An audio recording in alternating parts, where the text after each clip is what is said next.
Think about it, an empire that gave us our laws, our language, our architecture, and then it just vanished. It ruled for 1,000 years, and its collapse, well, it echoed through the next 1,000. Today, we're not just telling the story of how Rome fell, we're looking for the warnings it left behind for us. You know, this isn't just a story about marble statues and triumphant legions. It's a story of political gridlock, of gaping inequality, and of a society literally tearing itself apart from the inside. So the real question we have to ask isn't just how this mighty empire fell, but whether we can see the exact same cracks forming right under our own feet. Rome's fall is like a mirror, and today we're going to force ourselves to take a long, hard look into it. All right, so to really understand how it all fell apart, you first have to understand how it was built.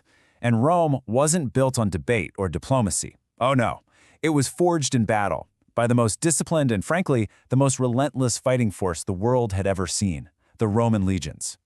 For 500 years, the story of Rome was basically the story of conquest. In 202 BC, they completely crushed their great rival, Carthage. About a century and a half later, you've got Julius Caesar bringing all of Gaul to its knees. By 43 AD, their eagles are planted on the shores of Britain. And at its absolute peak under the Emperor Trajan, the empire was a colossus, stretching from the cold mists of Scotland all the way to the burning sands of Mesopotamia. They were, for all intents and purposes, unstoppable. But here's the thing. Their true weapon wasn't the sword. It was their mindset. Other empires, they'd face a crushing defeat, and, they negotiate a surrender. But Rome? Rome would suffer losses that would have just annihilated other powers, and they would simply raise new legions and march right back into the fight. It was this relentless, stubborn refusal to ever lose that just ground their enemies down generation after generation. And right there, that's our first big warning. An empire that's built on constant growth eventually becomes a victim of its own success. The borders become way too vast to defend. The conquered peoples become too numerous to control. The very engine of its rise, that relentless expansion, becomes the blueprint for its own collapse. So while the legions were winning all these incredible victories abroad, a cancer was growing back home, right in the heart of the Republic. The political system that had worked for a small city-state just started to buckle under the weight of a global empire. And it all culminated in an act of bloody, bloody betrayal. The Ides of March, 44 BC. A group of senators, men who had shared wine with Julius Caesar, they cornered him at the foot of a statue and drew their daggers. They stabbed him 23 times, soaking the Senate floor in his blood. And they called themselves the Liberators, claiming they had to kill one man to save the Republic. But they didn't save the Republic, they signed its death warrant. Caesar's murder didn't restore freedom. No, it unleashed an absolute firestorm of civil war. For 13 years, Romans slaughtered Roman. The legions that should have been guarding the frontiers, they were called home to fight each other in a massive power vacuum, battling for warlords like Octavian and Mark Antony. The state was literally bleeding itself to death.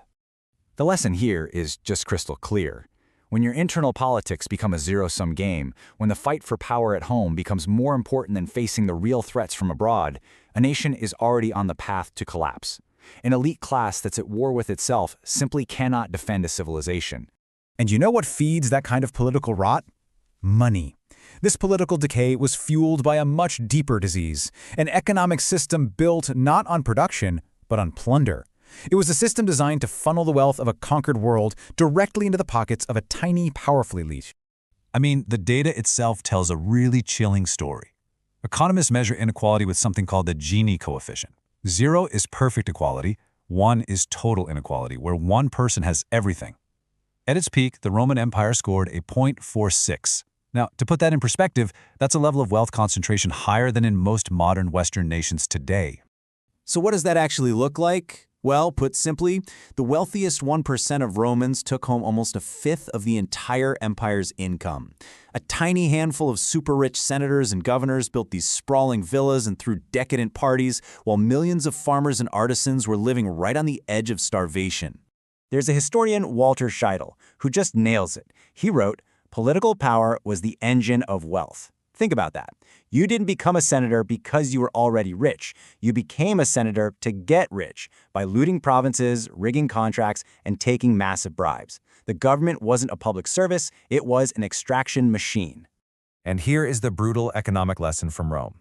When the vast majority of people feel like the system is rigged against them, their loyalty just dies. When they believe the game is fixed for a tiny elite at the top, they stop caring if the civilization itself even survives. An empire run for the benefit of the few will not be defended by the many. So you've got this political rot, this insane inequality. But the cracks ran even deeper than the treasury or the Senate. They were in the Roman soul itself. A crisis of identity was unfolding, and it was challenging the very values that had held the entire empire together for centuries.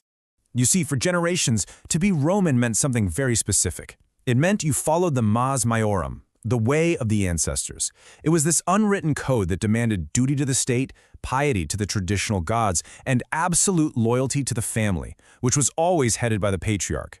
But a new, radical faith was spreading from the east, and it was one that would turn this entire worldview completely upside down. And you can see this massive shift perfectly if you just look at the changing ideal of womanhood. The traditional Roman mater familias was defined by her husband and her children. Her duty was to the family line, to the heritage. But these new Christian heroines, women like Melania and Macrina, they completely rejected this. They refused marriage, they gave away their vast family fortunes, and they became public figures of faith in their own right, a concept that was just totally alien and, honestly, subversive to the old Roman order. What this warns us about is social cohesion, the very glue that holds a society together. When a new, powerful identity emerges that demands loyalty above and beyond the state, the old social contract can absolutely shatter. Christianity gave people a new community and a new purpose for sure, but it also severed those traditional bonds of loyalty to the emperor and the empire that had held such a vast, diverse population together for hundreds of years. Okay, so let's take stock. You have an overstretched military, a broken political system, a hollowed-out economy, and a culture basically at war with itself. The Roman giant was sick, it was weak, and it was exhausted. And now, the barbarians were at the gate. The final century was just a relentless series of body blows. 406, hordes of Germanic tribes swarm across the frozen Rhine River. 410, for the first time in 800 years, the city of Rome itself is sacked by the Visigoths. 455, the Vandals come and sack it again. And the end, well, it comes not with a bang, but with a whimper. In 476, a barbarian general simply tells the boy emperor, Romulus Augustulus, that his services are no longer required. The Western Roman Empire was just over. Writing at the time, St. Jerome captured the absolute horror of it all. He said, the city which had captured the world was now itself captured. Can you imagine the psychological shock? For centuries, Rome was the eternal city. Its power seemed like a law of nature. And now, it was broken. That spell of invincibility was shattered forever. And this, right here, is maybe the most important lesson of all. The barbarians didn't destroy Rome. They were just the last symptom of a terminal illness. Rome had been dying for 100 years, rotting from the inside out. External enemies don't conquer a healthy, unified, and vigorous civilization. They simply deliver the final push to a hollowed-out shell. So, what was the kill shot? What was the one thing that finally did it in? Well, the truth is, there wasn't one. For centuries, historians have argued the case. Was it moral decay and the rise of Christianity, like Edward Gibbon claimed? Was it just overwhelming military pressure from invaders? Or was it a perfect storm of political collapse, economic failure, climate change, and even pandemics? The answer? It was likely all of the above. Rome wasn't murdered, it died of 1,000 cuts. And so, we come back to the mirror. An empire dealing with deep political division, unsustainable inequality, fracturing cultural identities, and pressure on its borders from new migrations. The story of Rome isn't over. It's a warning, it's a lesson, and it's a question. You know, they say history doesn't repeat itself, but it rhymes. The question is, are we listening?